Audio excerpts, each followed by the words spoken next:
Shadaqallahul adzim, shadaqa rasulun nabiyul karim, wa nahnu ala dzalika minasy syahidin wa syakirin walhamdulillahi rabbil alamin.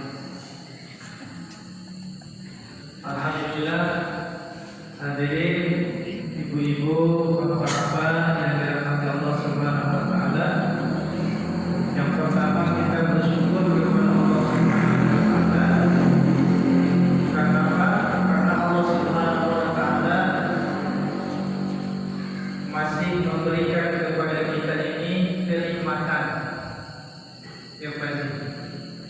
Kenikmatan untuk Isra. Nikmat tak untuk Isra? Oh. Ini nikmat yang besar daripada Allah Subhanahu wa taala. Mana lebih nikmat untuk dilakon dan Isra? Kalau disuruh dilakon untuk nikmatnya nikmat ketenangan. Kalau dilakon dan nikmat tapi lama minum kopi, ya kan? Lama minum goreng pisang, itu dilakon. Gitu. Nah, beda nikmat jauh lama. Kalau nikmat itu masuk ke dalam kalbu kita, memberikan efek tenang di dalam jiwa kita, itu nikmat yang sebenarnya. Tidak ada nikmat yang paling besar kecuali Allah pilih kita untuk beribadah kepada Allah Subhanahu wa taala. Karena kalau tidak dipilih Allah, maka kita ini tidak bisa aman-aman.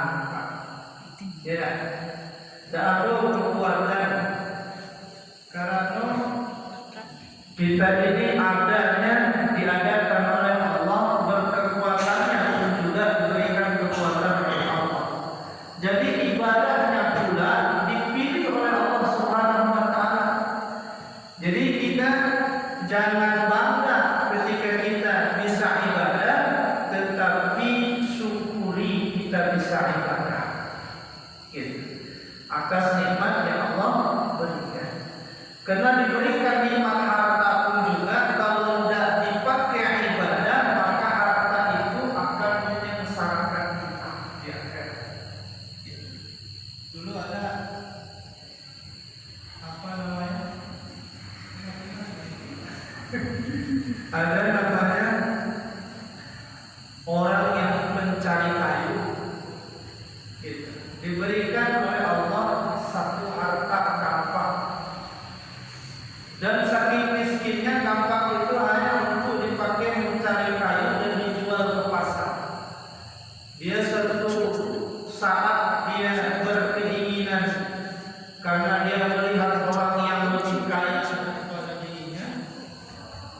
Wah, kata dia, kalau seandainya aku kaya seperti orang itu, ya kan?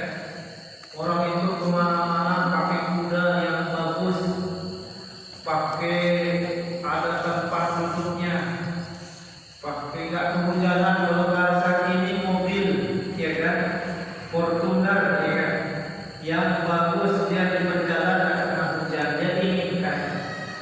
Suatu ketika sang raja itu sakit berat. Ada raja sakit berat dan nampaknya raja ini kayaknya tak panjang lagi umur merasakan ini. Maka raja dipanggil seluruh anaknya oleh raja tersebut. Kata raja, wahai anak-anakku, siapa yang akan menemaniku nanti di dalam kubur selama 40 hari 40 malam? Kata anaknya nggak mau. Gitu. Kalau mau apa boleh separuh kerajaan. Gitu. Sehingga cerita seluruh keluarganya ditawarkan oleh sang raja, tetapi ternyata nggak ada yang mau. Akhirnya sang raja ya udahlah bermusyawarah, kita buat sayembara saja. Tawarkan kepada rakyatnya di seluruh kekuasaan kerajaan tersebut. Maka terdengarlah oleh orang yang penjual kayu yang punya satu kampak. Akhirnya dia datang berkumpul di situ. Akhirnya sang raja menawarkan, gak ada yang berdiri, cepet-cepet lakukan kayu itu berdiri. Saya raja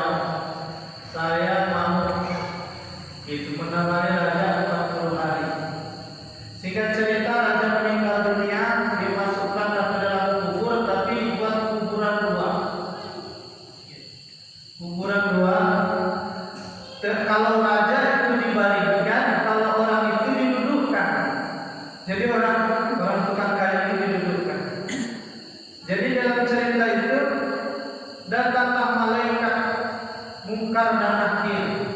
Dikata malaikat ini siapa ini? Ini mayat orang berbalik. Ayo dulu.